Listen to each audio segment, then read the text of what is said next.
ये मक्का कैसे खुला पड़ा है?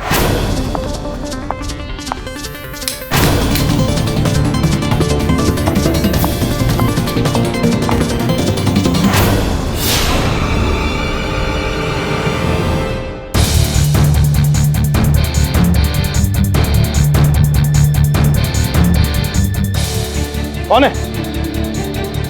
कौन है यहाँ पे? कौन है? कौन है यहाँ पे?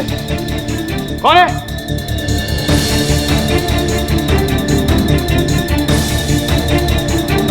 कौन है यहाँ पे?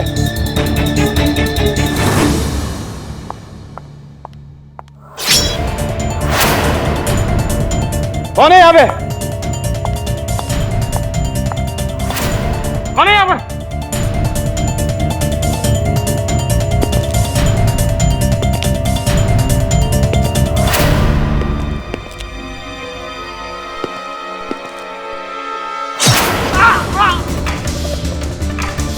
कौन हो तुम? अरे मत मारो मुझे! कौन हो तुम? अरे नहीं नहीं बस प्लीज, जो चाहिए वो ले लो तुम, मुझे मत मारो।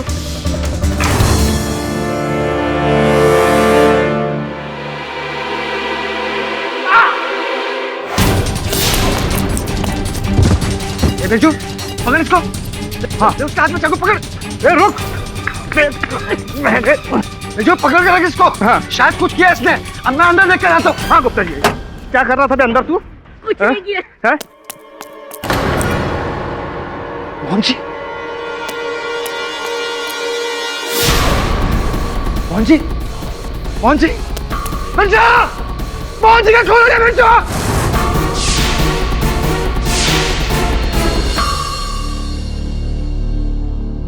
क्राइम और क्रिमिनल्स अजीब हो गए। शातिर चोरों का गिरोह पकड़ा गया। चोरी के 4 केस हल। बौने चोर ने रंगे हाथों पकड़े जाने पर गोदाम मालिक की हत्या कर दी।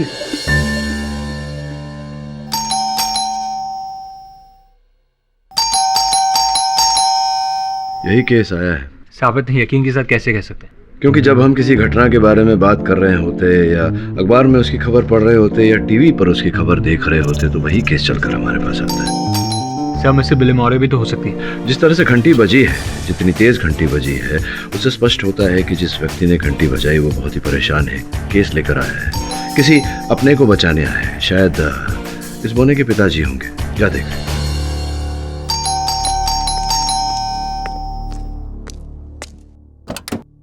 केडी पाठक जी, मुझे उनसे अर्जेंट मिलना है। जाए आई। जी।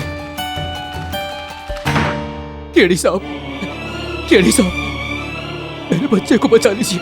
उसको खून के इल्जाम में पुलिस ने पकड़ लिया साहब। बैठिए, बैठिए। यही है आपका बेटा? हाँ हाँ केडी साहब, यही मेरा बेटा है।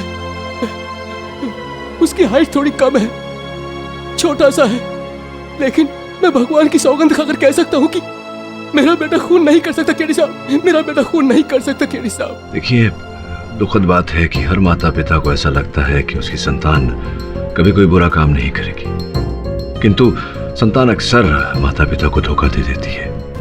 हो सकता है आपके बेटे ने ऐसा कुछ किया। मेरे बेटे ने बचपन में बहुत दुख झेले केडी साहब। उस इंसान को किसी ने समझा ही नहीं केडी साहब। स्कूल में भी लोग उसका मजाक उड़ाते थे। इसी वजह से मैंने स्कूल छुड़वा दिया उसका। जब उसने मेहनत करके कमाना चाहा तो किसी ने उसे काम नहीं दिया केडी साहब। फिर भी उसके दिल में दुनिया के लिए प्यार है। वो तो सड़क पर पड़े हुए जानवर की भी मदद करता है साहब। ऐसा इंसान किसी दूसरे इंसान की जान कैसे ले सकता है साहब? मैं समझता हूँ, लेकिन आपके सुपुत्र ने स्वयं पुलिस को यह बयान दिया है कि वो चोरों के गुट में शामिल था। 4 चोरियां की है उसने। साहब, वो मेरे लिए चोरी करता था साहब। मुझे कैंसर है केडी साहब। आप तो जानते हैं कैंसर का इलाज कितना महंगा होता है केडी साहब। मेरे इलाज के लिए राजू मजबूरी में चोरी करता था साहब। साहब, अगर मुझे मालूम होता कि चोरी के पैसों से राजू मेरा इलाज करवाता है तो मैं उसे रोक देता साहब। केडी साहब, मेरा बेटा खून नहीं कर सकता साहब, बचा लीजिए मेरे बेटे को। वो खून नहीं कर सकता साहब, साहब वो खून नहीं कर सकता। मैं देखता हूं। चेहरे से तो भोला ही लगता है, वरना अगर राजू ने यह हत्या नहीं की तो यह हत्या किसी ऐसे व्यक्ति ने की है जिसे मोहनलाल की मृत्यु से लाभ हुआ होगा। शुरुआत से शुरू करते हैं। मोहनलाल के बारे में सारी जानकारी प्राप्त कर, किसके साथ उठता बैठता था, व्यवसाय में कौन जुड़ा हुआ था, घर में रिश्तेदार, इत्यादि इत्यादि। योना, इस बात को बहुत सुंदर तरीके से जानते हुए कि जब तक गुनाह साबित ना हो जाए अदालत के लिए कोई भी व्यक्ति गुनहगार नहीं होता, मेरा यह मानना है कि कुछ केसेस में ऐसा करके हम अदालत का कीमती वक्त बर्बाद करते हैं। आज अदालत में जो केस आया है वो कुछ ऐसा ही है। ये राजू है। दिखने में तो ये बच्चे जैसा लगता है, लेकिन इसके काम ऐसे हैं जिसे देखकर बड़े से बड़ा शर्मा जाए। ये राजू एक शातिर चोर है जिसने अपने गिरोह के साथ मिलकर शहर में चोरी की 4 वारदातों को अंजाम दिया है। चोरी तक तो ठीक था, बहुत सुंदर था, लेकिन आज जनाब यहां पे एक खूनी की हैसियत से खड़े हैं। जी हाँ योन, कत्ल करके भागते हुए राजू को रंगे हाथों पकड़ा गया।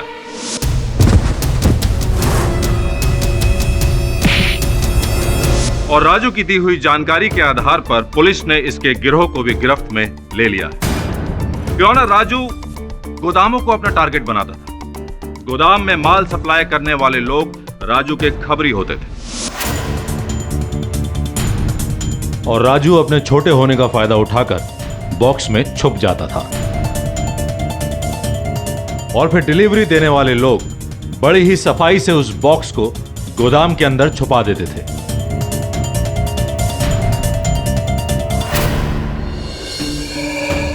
आधी रात में राजू बॉक्स से निकलता था और फिर आराम से चोरी करता था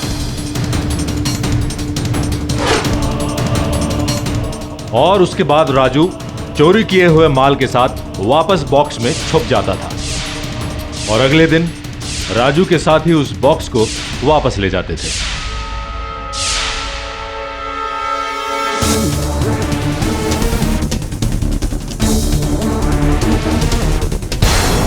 योना, ये बहुत ही बढ़िया प्लान था जो कि 4 बार बिल्कुल सक्सेसफुल रहा, लेकिन 5वीं बार मालिक के अचानक गोदाम में वापस आ जाने की वजह से गड़बड़ हो गई। गोदाम मालिक मोहनलाल ने इसे पकड़ने की कोशिश की तो इसने बड़ी निर्दयता के साथ उनकी हत्या कर दी।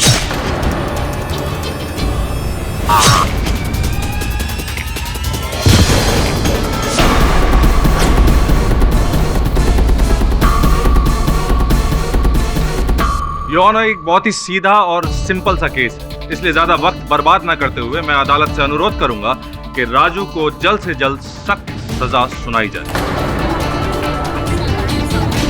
देखते हैं डिफेंस लॉयर के पास क्या दलील है।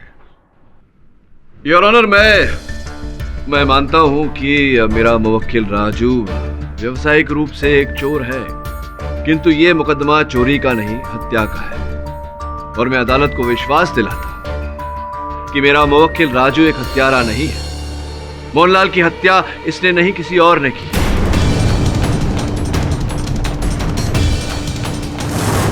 ये कैसी बेतुकी बात कर रहे हैं आप केडी साहब?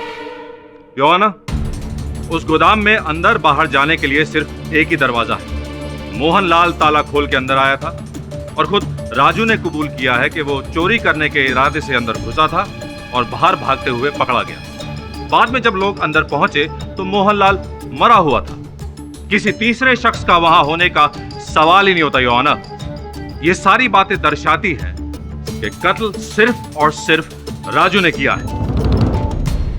खैर केडी साहब, ये साबित करने के लिए कि आपका मुवक्किल खून कर सकता है, मैं कटघरे में डायना को बुलाने की अनुमति चाहता हूं। योना, अनुमति है।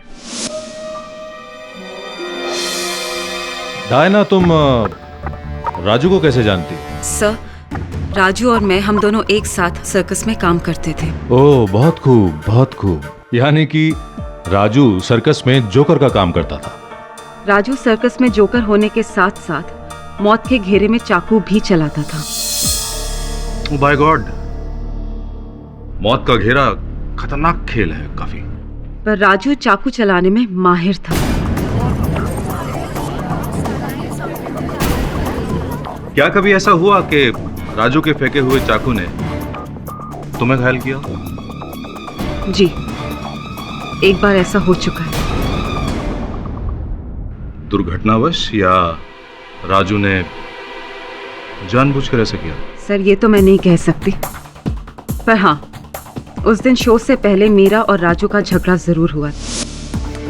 डायना, तूने मुझसे लफड़ा करके अच्छा नहीं किया। अब देख तू मैं क्या करता हूँ।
जज साहब, हाँ, हमारा उस दिन झगड़ा जरूर हुआ था, लेकिन जज साहब, इसका ये मतलब नहीं कि मैंने जानबूझ के डायना को घायल किया,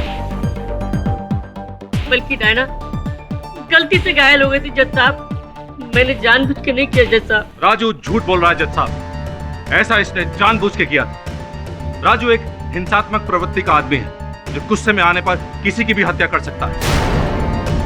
और तो और ये वो चाकू है जिससे मोहनलाल की हत्या की गई थी।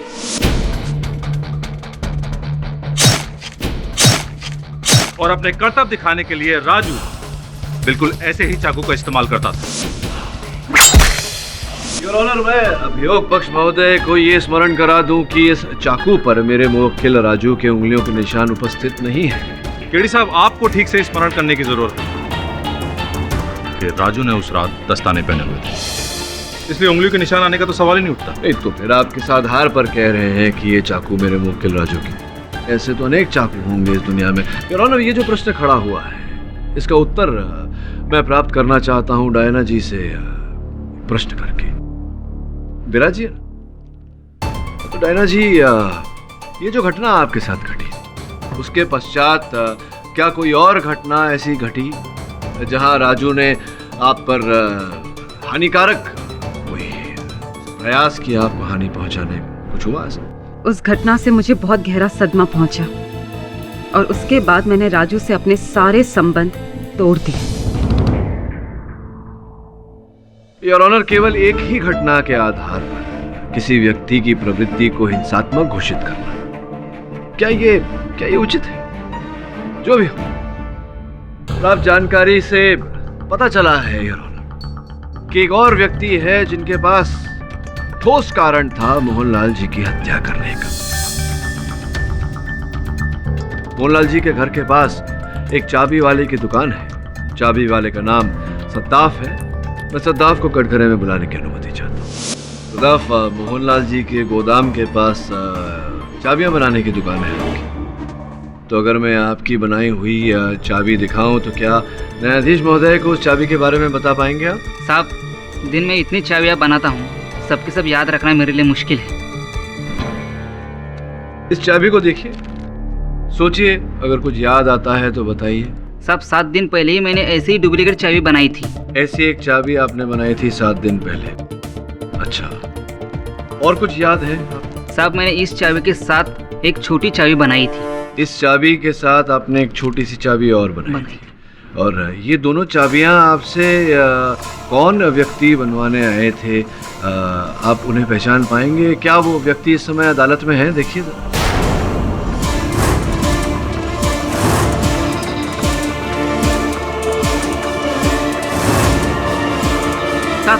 साहब वो आदमी।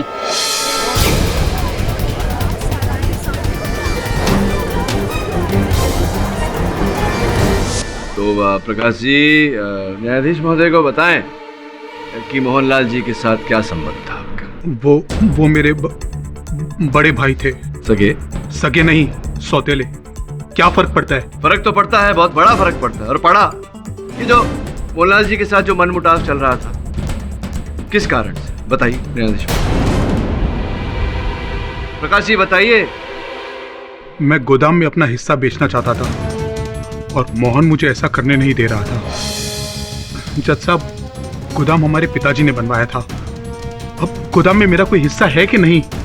आपका हक है, लेकिन अपना हक पाने के लिए आपने कानून की सहायता क्यों नहीं मांगी? क्योंकि पेपर्स मोहन के पास थे। अच्छा।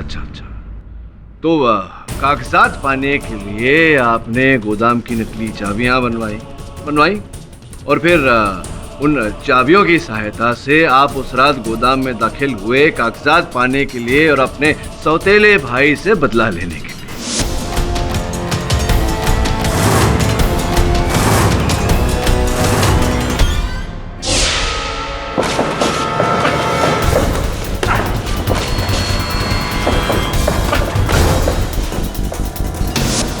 योर ऑनर, उस रात गोदाम में राजू की उपस्थिति ने प्रकाश की योजना को विफल कर दिया, पर इन्होंने मोहनलाल और राजू के बीच हुई झड़प को देखा।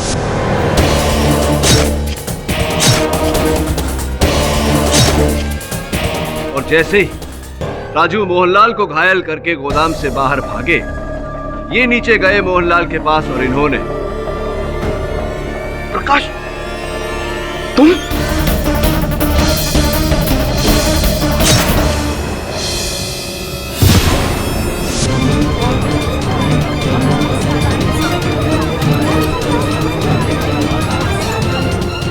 नहीं, मैंने ऐसा कुछ नहीं किया जज साहब। केडी साहब, अगर आपकी बात में थोड़ी सी भी सच्चाई है तो फिर उस रात गोदाम से निकलते हुए प्रकाश को किसी ने भी क्यों नहीं देखा? वो इसलिए कि जैसे ही मोहनलाल की मृत्यु की खबर फैली, बाहर भीड़ जम गई और बड़ी चतुराई से ये उस भीड़ का हिस्सा था। योर ऑनर, पुलिस सूची के अनुसार प्रकाश जी वहां उपस्थित थे। इन्होंने मोहनलाल जी के शव की शिनाख्त भी की, इन्होंने अपना बयान भी दिया। तो केवल इतना ही नहीं, इन्होंने कागजात भी वहां से चुराए। ऑब्जेक्शन योर ऑनर, प्रकाश ने पेपर्स चुराने के लिए गोदाम और तिजोरी की नकली चाबी बनवाई थी। अगर उसे मोहनलाल का कत्ल करना ही होता तो फिर वो ये सब क्यों करता? प्रकाश, तुम अदालत को बताओ कि सच्चाई क्या है, उस रात क्या हुआ था? ये सच है जज साहब कि मैंने पेपर्स चुराने के लिए ही गोदाम की डुप्लीकेट चाबियां बनाई थी और मैं उस दिन गोदाम के बाहर सही वक्त का इंतजार कर रहा था। तभी अरे हमारे मोहन जी का खून हो गया। क्या हो गया मेरे भाई को? किसने मार दिया? किसने मारा मोहन जी को? मैंने ही नहीं मारा। आप लोग मुझ पे शक मत करो। बस तू नहीं मारा तो किसने मारा? मोहन जी को देख वहां पर चाकू लगी है, तेरे हाथ में भी चाकू है। किसने मारा है? नहीं, मैंने नहीं मारा। अरे पुलिस को बुलाओ। हाँ,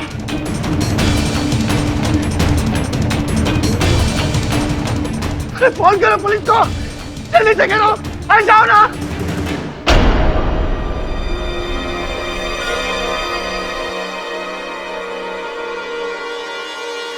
अरे फोन मारना। मेरे भाई को मार दिया। किसने मेरे भाई को मार दिया? अरे कोई पुलिस को फोन करो। अरे बुलाओ कोई तो। देखना भागने ना पाए, मेरे भाई को मार दिया रे। हाँ, मैंने पेपर्स चुराए, लेकिन मैंने खून नहीं किया। मैं कातिल नहीं हूँ। योर ऑनर, वास्तव में प्रकाश जी उस रात गोदाम में बाहर से अंदर नहीं, अंदर से बाहर गए थे। कांड के समय ये गोदाम के अंदर उपस्थित थे। नहीं जज साहब, ये झूठ है, झूठ है। मैं उस वक्त गोदाम के बाहर था और मैंने अपने भाई की हत्या नहीं की मैंने अपने भाई की हत्या।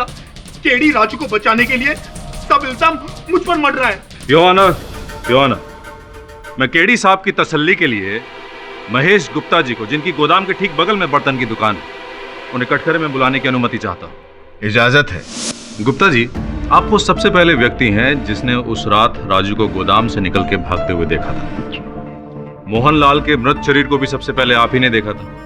क्या आप हमें ठीक से याद करके बता सकते हैं कि उस रात प्रकाश गोदाम के अंदर से बाहर निकला था या कहीं बाहर से अंदर गोदाम में गया था? वो बाहर से आया था शायद। गोदाम के अंदर तो हम पहुंचे थे और उस वक्त अंदर कोई नहीं था साहब। हाँ, हो सकता है कि जिस समय आपने प्रवेश किया गोदाम में, प्रकाश जी पहले से ही वहाँ उपस्थित थे, छिपे हुए थे, आपको दिखाई नहीं दिए, हो सकता है। नहीं साहब, गोदाम के अंदर कोई नहीं था उस वक्त। नहीं, ये आप इतने विश्वास से कैसे कह सकते हैं? साहब, उस रात जब मैं अंदर पहुंचा तो मोहन जी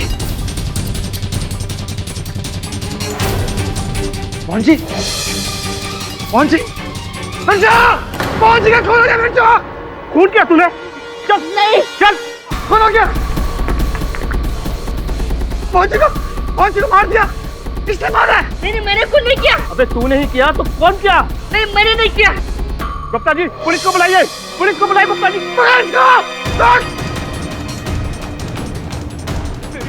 बचेगा नहीं तू।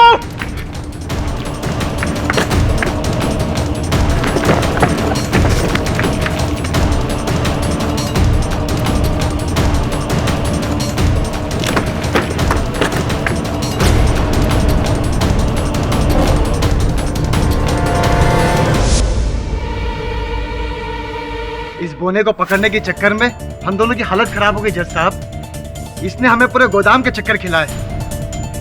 अगर जज साहब वहाँ कोई और होता तो हमें नहीं दिखता। एक्सक्यूज मी योर ऑनर, मैं केडी सर को जोरी पेपर्स देना चाहता हूँ।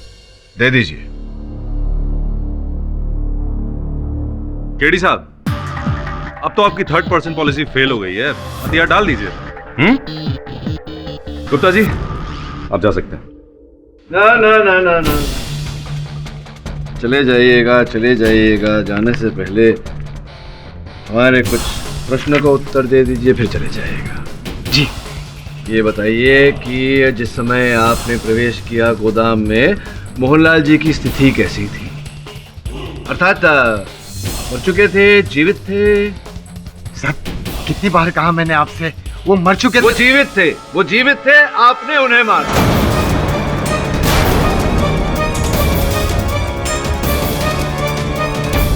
Objection your honour. केडी साहब, गुप्ता जी क्यों मारेंगे मोहनलाल को? गुप्ता जी के पास मोहनलाल को मारने की क्या वजह हो सकती है? उचित प्रश्न भरद्वाज साहब। ये जो दस्तावेज मेरे हाथ में है, ये गुप्ता जी को ठोस उद्देश्य देते हैं मोहनलाल जी की हत्या करने का। हाँ, तो जरा बताइए हमारे अभियोग पक्ष महोदय को कि कुछ दिनों पहले मोहनलाल जी के साथ आपकी झड़प हो गई थी, बात हाथापाई पे आ गई थी। बात हाथापाई पे आई थी, याद नहीं आ रहा? मैं बता देता हूँ योर ऑनर। गुप्ता जी की जीविका का एक ही साधन है इनकी वो बर्तन की दुकान, जो मोहनलाल जी के गोदाम के बगल में उससे लगी हुई है, जिसे मोहनलाल जी हड़पना चाहते थे। सही कह रहा हूँ मैं? हड़पना चाहते थे आपकी दुकान ना मोहनलाल जी? हाँ, तो पकड़ इसको, उसके हाथ में चाकू पकड़। जो पकड़ कर रख इसको, शायद कुछ किया इसने। अब मैं अंदर देख कर आता हूँ।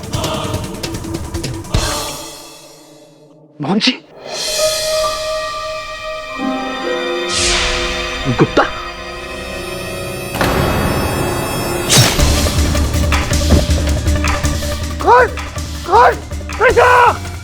मोहन जी का खून हो गया।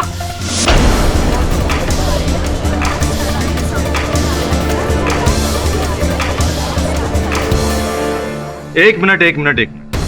चलिए ठीक है, मान लेते हैं कि गुप्ता जी के पास मोहनलाल को मारने की एक ठोस वजह थी, पर क्या आपको लगता है कि गुप्ता जी मोहनलाल की हत्या करने के लिए एक तेज धार और लंबा हथियार लिए अपनी बंडी में छुपाए घूमते थे? वातावरण को हल्का करने का आभार मानते हैं आपका भरद्वाज साहब। अब गुप्ता जी अपनी बंडी में क्या क्या छिपाए घूमते थे, ये तो इनका कर्मचारी के दुकान में जो काम करने वाला बिरजू है वही बेहतर बता सकता है।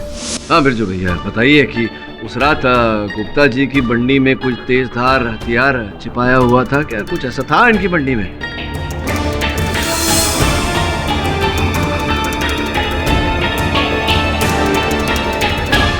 उनकी बंडी में कुछ था? जी उनकी बंडी में। हमें छोड़ दीजिए दत्ता साहब, हमने कुछ नहीं किया, हम गरीब आदमी हैं। क्या था इनकी बंडी में? क्या था इनकी बंडी में? जी उनके पास चाकू था। चाकू था? अरे चाकू तो हम अपने शोर शिकने लेके गए थे। हाँ जज साहब। आपको जो कुछ भी कहना है कटघरे में आके कहिए। जज साहब, चाकू तो हमने अपने सुरक्षा के लिए रखा था, और रहा सवाल दुकान का, तो हमने मोहन जी को बेच दी थी। 3 दिन पहले उन्होंने हमसे दुकान खरीदी थी, जिसका हमें पैसा भी दे दिया था, और हमें 1 महीने की मोहलत दी थी कि आप दुकान हटा देना। हमने पड़ोस में दुकान भी खरीद ली। अभी आप ही बताइए, हम मोहन जी का खून क्यों करेंगे? क्यों करेंगे जज साहब? हमने खून नहीं किया। हाँ तो केड़ी साहब, जब मोहनलाल जी ने गुप्ता जी की दुकान खरीद ही ली थी, तो फिर आपके मुताबिक ऐसी कौन सी ठोस वजह हो सकती है कि गुप्ता जी मोहनलाल का खून कर दे? जज साहब, अब तक हम सब बहुत सुंदर तरीके से समझ चुके हैं कि उस रात गोदाम में बाहर से कोई भी नहीं आया था। जिस व्यक्ति ने भी कत्ल किया वो उस वक्त गोदाम में ही मौजूद था, और वो व्यक्ति राजू के अलावा और कोई नहीं।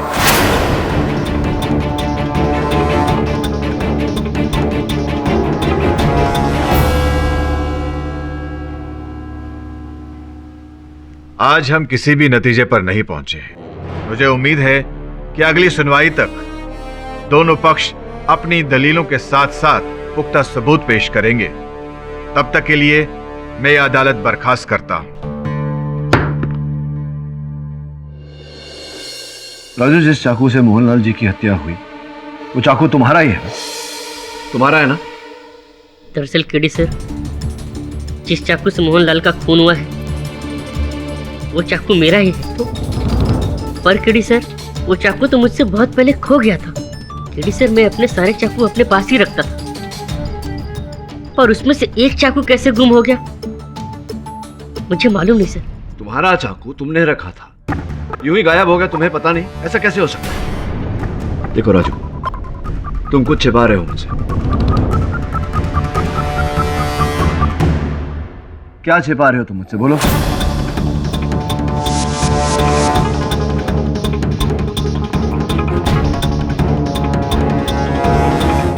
सर, अगर राजू ने खून नहीं किया तो फिर किसने किया? और राजू का चाकू उस खूनी के पास पहुंचा कैसे? यही तो पहेली है वरुण। तूने सुना है ना, हत्यारा हमेशा कोई ना कोई छाप छोड़ जाता है। तू घटनास्थल पर जा, वहां छानबीन कर। चल।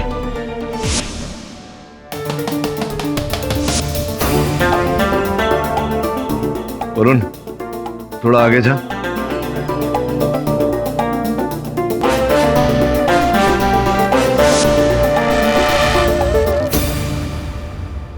ऊपर का दृश्य देखा?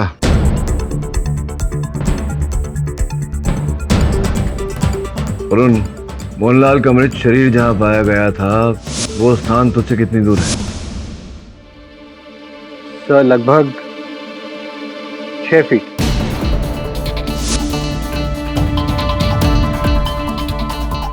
एक मिनट रुक, वहीं रुक।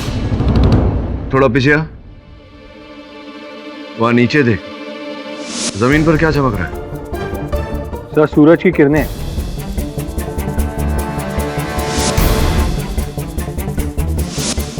कैमरा ऊपर करके दिखा, ये रोशनी कहां से आ रही है? वरुण, एक बार पूरा गोदाम दिखा। जी।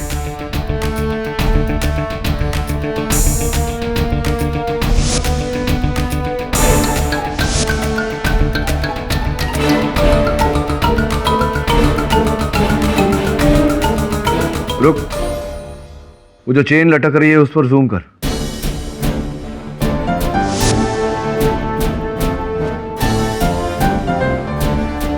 ये जो चेन लटक रही है रोशनी के सोर्स से कितनी दूर है? तो लगभग 4 फीट। और हत्यास्थल से? सर, लगभग 3 फीट। एक काम कर, इस चेन पर कोई भारी सामान डालकर चला। ठीक है सर।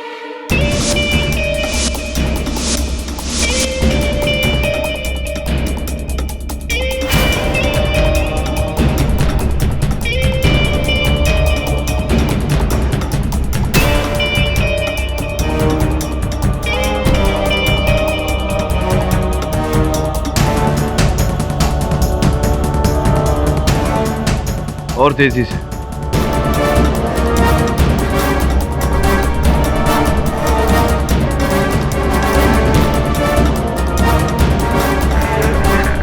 ठीक है, गॉट इट। Ji sir. चल अब छत पर जा।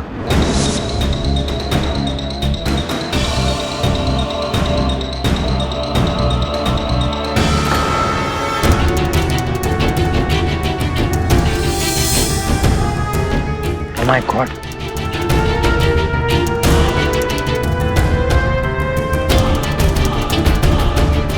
योर ऑनर, बहुत विचित्र हो गया है ये केस। इस केस से जुड़े हर साक्ष्य के पास मोहनलाल जी को मारने का कारण है।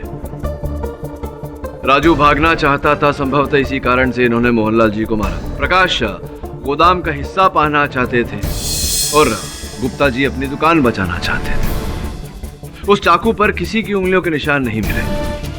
हो सकता है कि तीनों में से किसी ने भी उसका उपयोग किया हो। पूरी तरह से संभव है।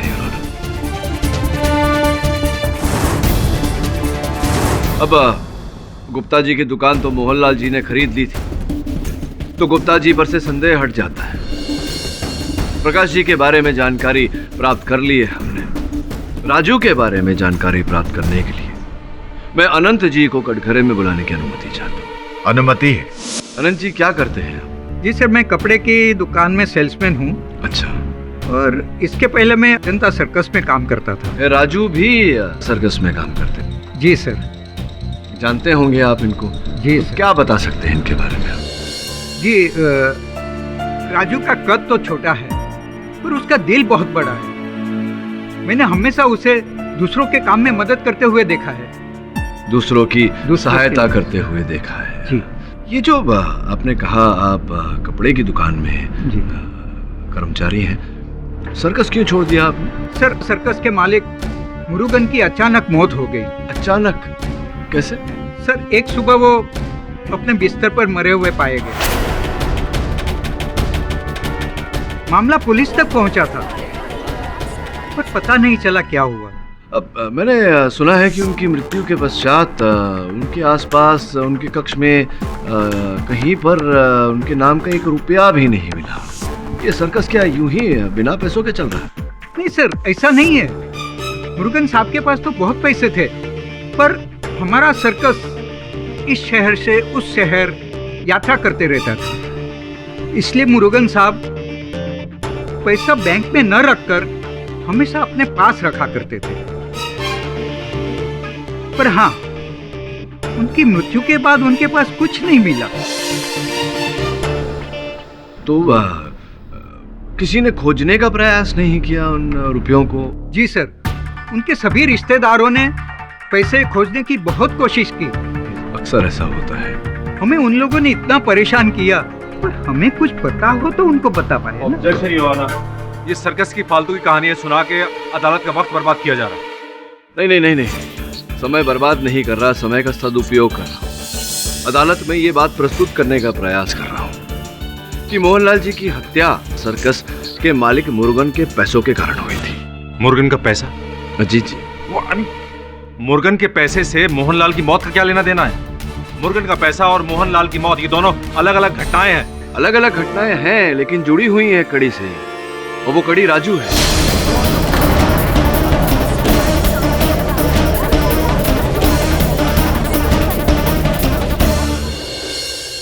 योर ऑनर, सुनने में जरा ये विचित्र लगेगा, किंतु हत्यारा जो वो मोहनलाल जी की हत्या नहीं करना चाहता था। उसका उद्देश्य था राजू को मारना।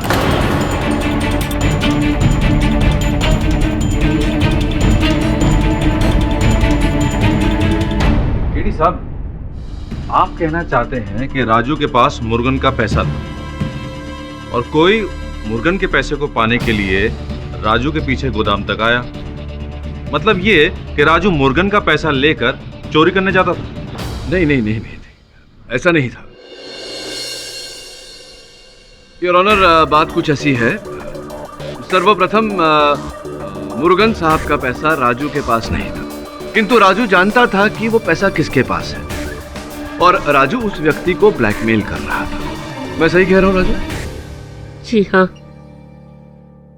योर ऑनर, राजू जिसे ब्लैकमेल कर रहा था वो व्यक्ति राजू से ऊब गया था, तंग आ चुका था और छुटकारा पाने के लिए उस व्यक्ति ने एक योजना बनाई। उस रात उस गोदाम में दाखिल हुआ। राजू को मारकर वो राजू के मृत शरीर को उस बक्से में बंद करना चाहता था। राजू के साथी उस बक्से में राजू का मृत शरीर पाकर स्वयं इसे ठिकाने लगा देते। इस हत्या की पुलिस में रिपोर्ट भी नहीं की जाती, किंतु मोहनलाल जी के गोदाम लौट आने के कारण ये योजना विफल हो गई। मोहनलाल जी ने राजू को पकड़ा। राजू ने भागने के लिए मोहनलाल जी को घाव दी और वहां से भाग गया और पकड़ा गया। जब हत्यारे ने ये सब देखा तो उसे लगा कि अगर पुलिस आ गई तो वो भी वहां पकड़ा जाएगा और राजू का साथी माना जाएगा। इसीलिए उसने मोहनलाल जी की हत्या कर दी और वहां से भाग निकला। एक मिनट, वो बाहर कैसे भाग गया? बाहर तो भीड़ जमा थी और अंदर गुप्ता मौजूद था। मैं जानता था आप ये पूछेंगे। ये देखिए, यही है कहानी। योर ऑनर, मैं चाहता हूं कि आप भी इन तस्वीरों को देखें। योर ऑनर, पहला चित्र जो आप देख रहे हैं वो गोदाम के फर्श पर रोशनी पड़ी हुई है। ये रोशनी छत में पड़ी दरार से आ रही है योर ऑनर, और ये दरार किसी व्यक्ति ने टाइल ठीक से अपनी जगह नहीं रखी, जिस कारण ये दरार छत में पड़ी। जिसका अर्थ यह होता है कि जो व्यक्ति गोदाम में आया वो छत के जरिए आया।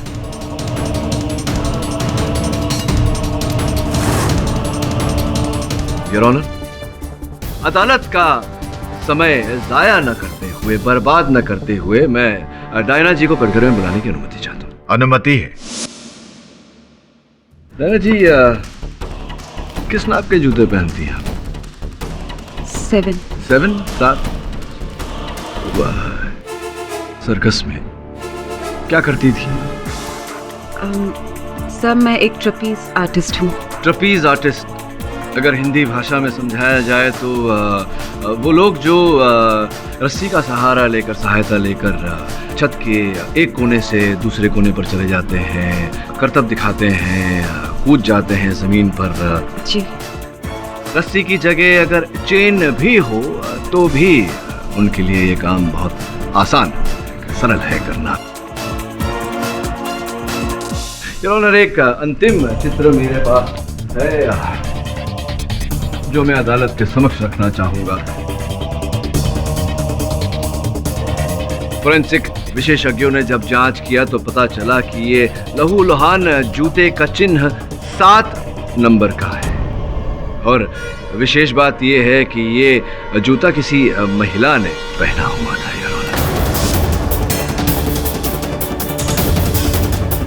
इससे स्पष्ट हो जाता है योर ऑनर कि वो व्यक्ति जो गोदाम की छत से घुसकर नीचे आकर जिसने मोहनलाल जी की हत्या की वो कोई और नहीं, डायना जी।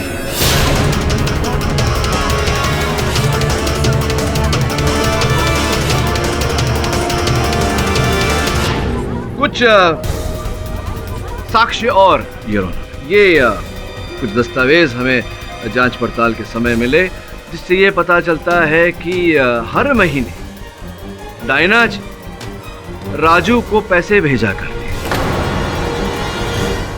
और ये इनके फोन की सूची योर ऑनर, जो नंबर वहां चिन्हित किया गया है किसी पी राजू का, जिसे ये लगातार फोन करती थी। पी राजू, क्या आपका नाम पी राजू है? जी साहब।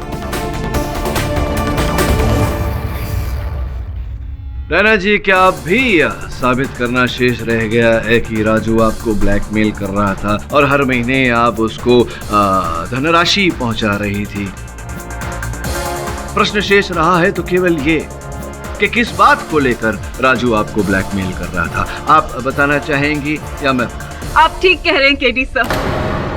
मुर्गन के पैसे मैंने ही चुराए थे और उसको जहर देकर भी मैंने ही मारा था।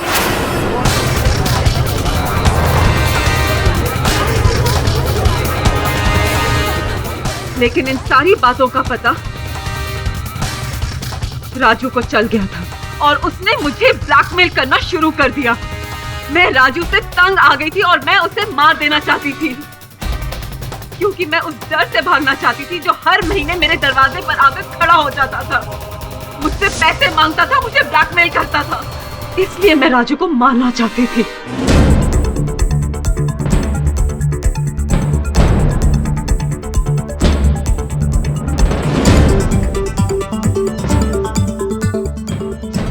राजू को डिलीवरी करने वालों ने गोदाम की तस्वीरें दी थी। मैंने भी उन तस्वीरों को देखा था।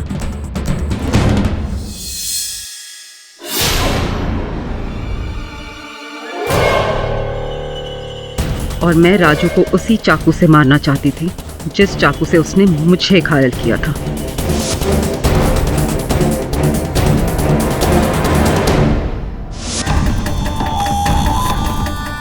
मैं रस्सियों की मदद से गोदाम के अंदर गई।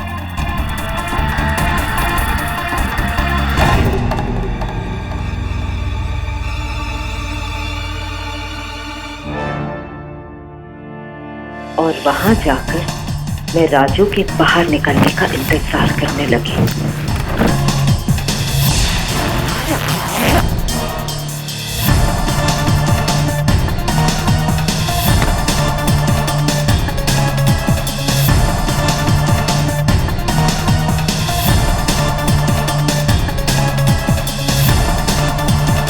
तभी मैंने देखा कि गोडाउन का मालिक वहां अंदर आया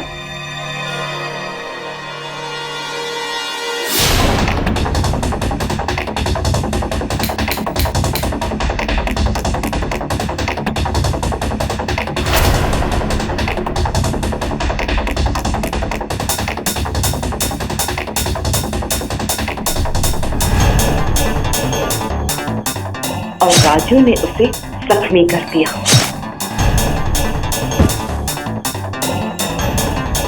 मैंने सोच लिया कि राजू को फंसाने का इससे अच्छा मौका तो मुझे मिल ही नहीं सकता।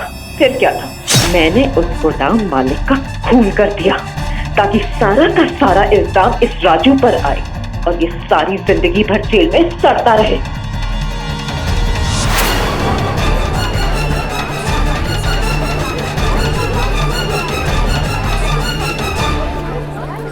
Order silence in the court please. Your honour, Raju Diana ji को इस कारण ब्लैकमेल करता था क्योंकि इनके पिता कैंसर से संघर्ष कर रहे थे। इनकी चोरी करने के पीछे भी यही कारण था। योर ऑनर, योर ऑनर, मैं इस अदालत में हर प्रकार से प्रमाणित कर चुका हूं कि मोहनलाल जी की हत्या मेरे मोहकिल राजू ने नहीं, डायना ने की है। राजू निर्दोष है। तमाम गवाहों और सबूतों को मद्देनजर रखते हुए यह अदालत राजू को मोहनलाल के खून के इल्जाम से बरी करती है, पर 4 चोरियों और मुरुगन की हत्या की साजिश के लिए 7 साल की कैद सुनाती है और डायना को 2 कत्ल करने के साथ साथ राजू का कत्ल करने की साजिश में उम्र कैद की सजा सुनाती है। Case is closed. भरद्वाज साहब, छोटा सा विषय था, आप समझ नहीं पाए। अगली बार जरूर। थैंक यू केडी साहब, आपका बहुत बहुत शुक्रिया केडी साहब, बहुत बहुत शुक्रिया। बिल्कुल चिंता मत करना, अपने मित्रों के साथ मिलकर मैंने तुम्हारे बाबूजी की चिकित्सा का पूरा बंदोबस्त कर दिया। सजा काट के आओगे तो बाबूजी बिल्कुल स्वस्थ मिलेंगे। जाओ।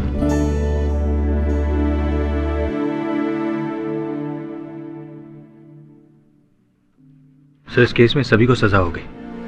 सभी ने कुछ ना कुछ जुर्म किया। यही नियम है जीवन का वरुण। अपराध किया तो दंड तो भोगना ही पड़ेगा। और भी दिलचस्प कहानी देखने के लिए हमारे चैनल को सब्सक्राइब करें और बेल आइकॉन दबाना न भूलें।